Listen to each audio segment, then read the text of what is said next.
Tonight on PNW TV News, Gale-force winds damage a barge over the Hartbeespoort Dam, leaving many injured. Deputy President Mashitile is in Ireland on a working trip, and Mexico prepares for a historic inauguration as Claudia Sheinbaum is set to become the nation's first ever female president. Also tonight, the Proteas crash in another shock defeat to Ireland as we take a look back at Sunday night's game. Good evening, everyone, and thanks so much for joining us on this busy Monday. I am Boitumelo Monare. About 100 people have been rescued from a barge in distress in the middle of the Hartbeespoort Dam in the northwest. The National Sea Rescue Institute said its rescuers were called to assist at about 10 to 7 on Saturday evening after gale-force winds wreaked havoc on the barge, leaving many passengers on board injured. The NSRI Hartbeespoort Dam Station Commander Arthur Crew said the rescue craft Sea Legs and Rotary Endeavour were launched, and upon arrival at the scene, a number of patients with injuries, including children, were transferred onto a rescue craft, and many were treated for injuries. According to Crew, pumps were transferred onto the barge to drain water from the vessel. Patients were then treated for injuries, and one woman was taken to hospital for further treatment. We go now to Ireland, where Deputy President Mashitile delivered a keynote address at the Ireland-South Africa Trade and Investment Roundtable taking place at the Conrad Hotel in Dublin. The Deputy President is on a working visit aimed at reinforcing the historic and warm bilateral relations between South Africa and Ireland. It's indeed an honor and privilege. As you know, one of my programs today was to meet with business people here. We're encouraging them to come and invest in South Africa. And I was quite happy that many of them are already doing so. And I told them, if you are in South Africa, that's the gateway to Africa. You have an exposure to a continent of more than 1.5 billion people. So we had a good meeting with them. But as you know, in our African tradition, when you go to a kraal, you know a kraal? a kraal. a homestead. You have to pay respect to the owner of the kraal. Normally we donate cattle. So when I go around South Africa, when I meet with traditional leaders and chiefs, before I can do anything, I must donate cattle. So even here in Dublin, there is a chief. So I had to go and see the chief. And it was very interesting because when I met with the Prime Minister, they said, no, I must call him T-Shark. T-Shark. So I asked them, what is T-Shark? They said, Chief, our leader, Chief. So I said, yeah, even in the ANC, they call me Chief. So we had a very good meeting with T-Shark, and we agreed that we're going to revive the South African government and Irish government relationship, including trade, because things have slowed down, after COVID and so on. People-to-people relation, business, and the President of South Africa is planning to do a state visit to Ireland as part of reviving that old relationship. Many of you may not be aware that in fact Ireland was one of the most supporters against the apartheid system. We got support from here over those years.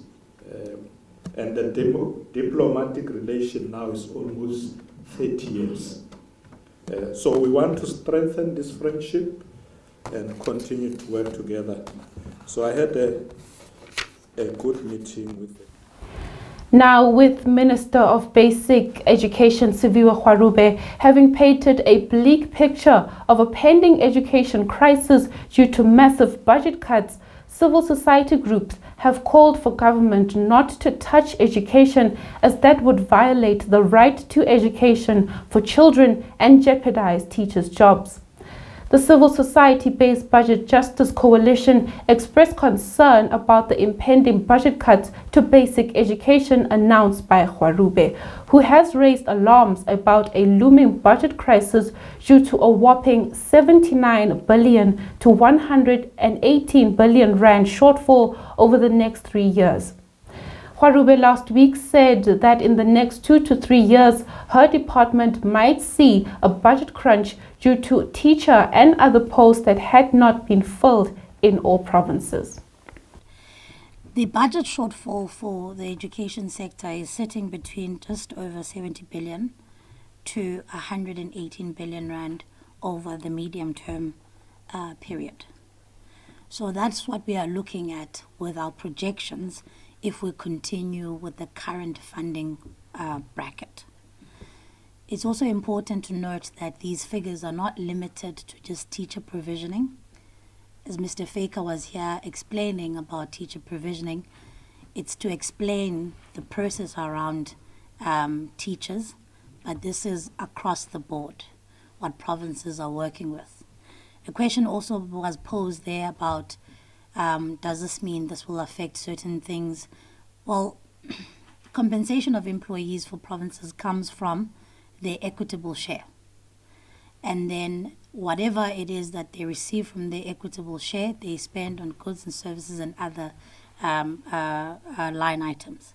But there are certain things that are ring-fenced that provinces, for instance, cannot touch, that are conditional grants. So things like school nutrition is a conditional grant, that it cannot be spent on other things.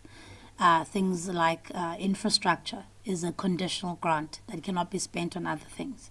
So these are budget shortfalls of what the provinces are responsible for providing, which they may not be able to provide unless we have some immediate and some short-term and longer-term solutions. Heidi asked the questions about, is the solution just the engagement with the finance minister? Heidi, this is an important question because, of course, Treasury is in itself working with a tight fiscal envelope. The real reason, solution to this funding crisis in the education sector is a government-wide reprioritization process. This is not something that DBE can do. This is not something that I think Treasury on its own can do. I think as a government, we need to sit and we need to figure out what is more important. And in my view, in a fiscal environment this tough, you have to prioritize things that matter the most. Teaching, healthcare, policing. When we talk about prioritization, we have to mean it. We are now, it's 5 to midnight, and we literally cannot fund things that are not critical. So Heidi's question is an important one, is that is your engagement with Treasury enough? It won't be enough if government does not take a whole wide system approach of saying how do we prioritize the most important things in a country. And that's what we have to do for the next 3 years. And so the engagements now, Heidi, are really targeted at saying we need immediate solutions now as you head to the medium-term budget policy statement next month. There are certain things that we need an immediate solution on now. But when we're looking at the projections that the CFO has given us here, 118 billion is not going to arrive by simply moving things around. We're going to have to be brutal in how we prioritize as a government, not as DBE or as Treasury. As the South African government, we have to make a decision on what is more important to us. And I think that it's clear there are certain things that are more important. We got a question from Tamar Khan from Business Day. Excuse me. Sorry, colleagues, I am a little ill. What are provincial departments doing to protect the poorest schools? Well, that's why I indicated in my remarks earlier that we have to commend the provinces, because in my engagements with them, I'm currently in my listening and learning tour, which goes around the country in the different provinces. And I'm seeing how schools, firstly, are working hard to fundraise. I was recently in Limpopo, for instance, and I visited a school there, whose name escapes me now.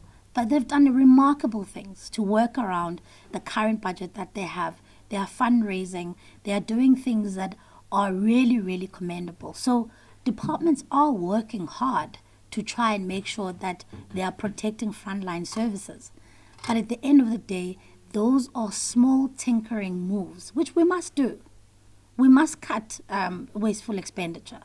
We must guard against corruption. We must do all of these things. But we must also look at how do we as a government reprioritize. So I am happy that the provincial departments are doing a lot in their power to make sure that they're shielding frontline services. But they need help, because the projections here are not looking good. And I've made a commitment to the provinces to say, while DBE is not responsible for budgeting and really the rollout of education as a product, they have our support as DBE. Because ultimately, if my responsibility is policy making, education outcomes is also my responsibility. So I have to make sure that we're supporting the provinces as much as we can. The Western Cape, Gauteng and KwaZulu-Natal have already reported that they would not be able to fill all vacant posts due to lack of funds. Now, those were the leading stories. We'll now get the latest in global news.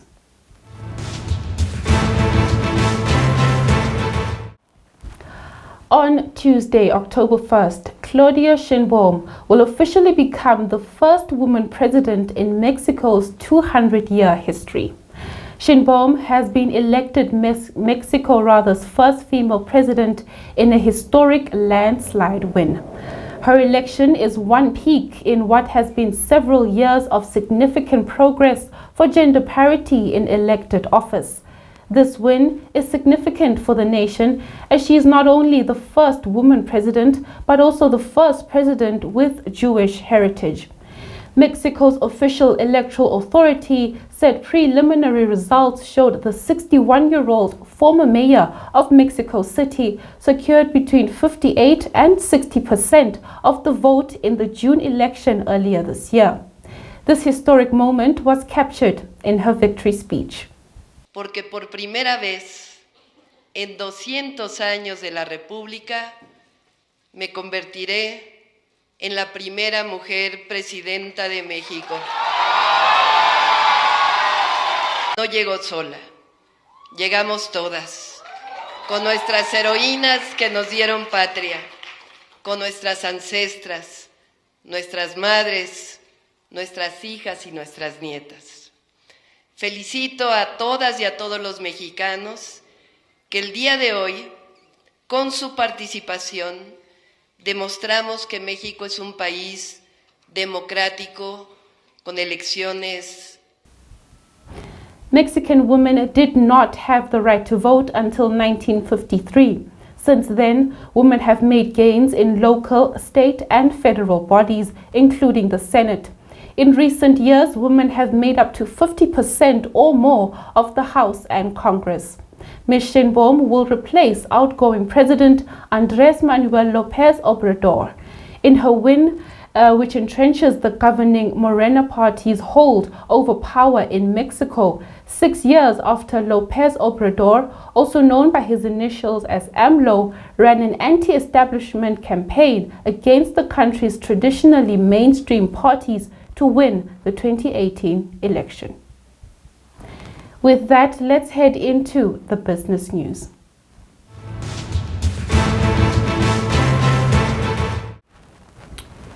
In business news tonight, insurance company Old Mutual has been found guilty of failing to develop effective programs to combat terrorist financing, money laundering, and other illicit money flows. The company has been fined 15.9 million rand by the South African Reserve Bank.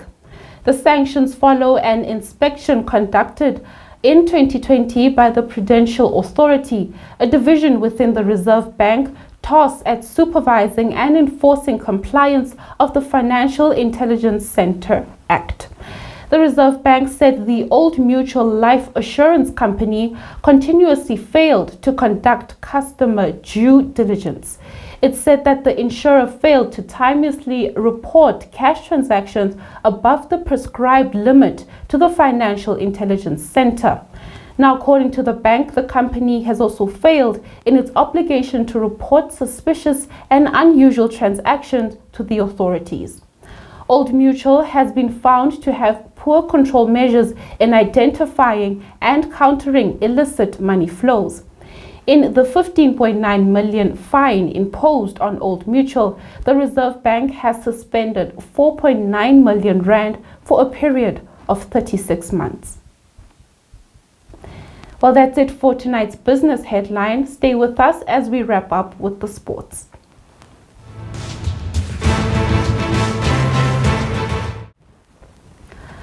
In cricket action, the Proteas crashed in another shock defeat on Sunday night, settling for a 1-all draw in their T20 International Series against Ireland.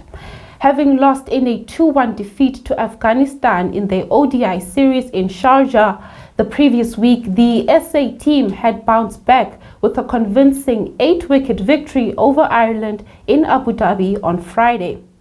They had no response, however, to a magnificent century from Ross Adair as Ireland set the Proteas 196 runs to win.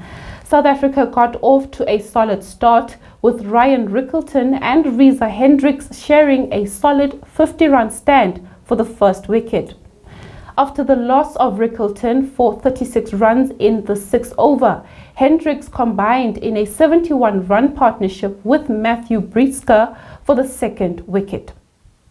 Now, the rest of the Proteas battling lineup then crumbled as they were restricted to 185 for 9. Ireland's seam bowler Mark Adair was the best of the Ireland bowling attack, returning 4 over 31 to put the Proteas back foot in their chase. Following their 2-1 ODI series defeat to Afghanistan and their 1-1 T20 draw against Ireland, South Africa will be desperate to hit back when they face Ireland in 3 ODI matches in Abu Dhabi starting Wednesday. And next in football action, Orlando Pirates maintained their perfect start to the Betway Premiership season by clinching their 3rd win in 3 games against Richards Bay at Kings Walitini Stadium on Sunday. Kabelo Dlamini came off the bench to net a gorgeous free kick in the 82nd minute to give the Bucks a 1-0 win. Stellenbosch FC warmed up for the MTN8 final with a 1-1 draw against Polokwane City in their premiership clash at the old Peter Mokaba Stadium. Cape Town City got back winning ways, beating SuperSport United 1-0. The result is the response from a deflating 3-0 loss to rivals Stellenbosch FC several days before. Now at the Nelson Mandela Bay Stadium in Gqeberha, Ayabulela Matlaka's 54th minute goal was enough to see Chippa United claim all 3 points from their game against TS Galaxy. Well, thanks so much for watching. We'll see you again tomorrow night. Good night.